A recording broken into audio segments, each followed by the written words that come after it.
Hey guys, welcome back to the channel. आप लोगों का मेरे चैनल पर स्वागत है।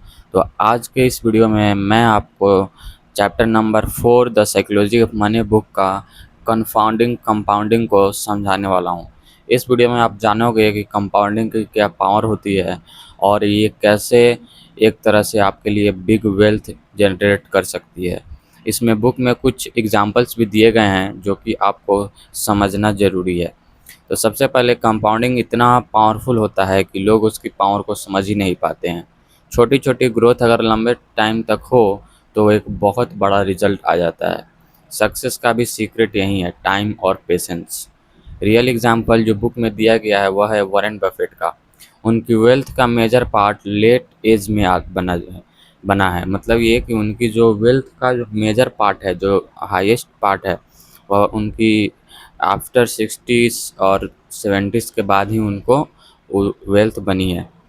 उन्होंने बहुत अर्ली स्टार्ट किया और डिकेड्स तक इन्वेस्ट किया। उनकी सक्सेस सिर्फ स्किल नहीं, लॉन्ग टर्म कंपाउंडिंग का रिजल्ट है। आखिर कंपाउंडिंग होता क्या है? जब तुम्हारा पैसा इंटरेस्ट पे इंटरेस्ट अर्न करता है, इंटरेस्ट पे इंटरेस्ट अर्न करता है, ना कि ज़्यादा इंटरेस्ट। जो इंटरेस्ट बनता है, जैसे कि 100 रुपये पे 10% इंटरेस्ट यानी 110 हुआ, तो नेक्स्ट ईयर इंटरेस्ट आपको 110 रुपये पे मिलेगा, ना कि 100 रुपये पे। इसी प्रोसेस को बोलते हैं कंपाउंडिंग। तो इसके की लेसन्स क्या क्या हैं? तो time is the biggest power. जल्दी स्टार्ट करना इम्पॉर्टेंट है, क्योंकि टाइम जो होता है वो कंपाउंडिंग को ग्रो होने का चांस बढ़ा देता है। हाई रिटर्न्स ज़रूरी नहीं। लोग सोचते हैं ज़्यादा प्रॉफिट यानी कि जल्दी रिच, लेकिन ऐसा नहीं होता है। कंसिस्टेंट स्मॉल रिटर्न्स लंबे टाइम तक मिले, वह ज़्यादा पावरफुल होता है। पेशेंस सबसे बड़ा स्किल है। जल्दी पैसा बनाने के चक्कर में लोग कंपाउंडिंग तोड़ देते हैं। इसलिए market ups and downs ignore करो, लॉन्ग टर्म पे फोकस करो। इंटरप्ट मत करो। अगर तुम बीच में पैसा निकाल लेते हो तो ये स्ट्रेटजी चेंज कर देते हो तो कंपाउंडिंग ब्रेक हो जाती है। सिंपल स्ट्रेटजी बेस्ट होती है। कॉम्प्लेक्स इन्वेस्टिंग की ज़रूरत नहीं होती है, बस रेगुलर इन्वेस्ट करो और लॉन्ग टर्म तक होल्ड करो।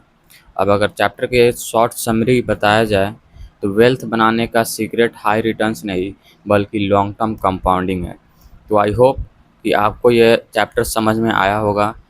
तो आप कमेंट में बताइएगा ये चैप्टर आपको कैसा लगा और आपको क्या क्या समझ में आया, की टेकअवेज क्या है आपके लिए। नोट्स ज़रूर बनाइएगा जो मैं बोलता हूँ उसका। Thank you for watching. सोच बदलेगी, दुनिया बदलेगी।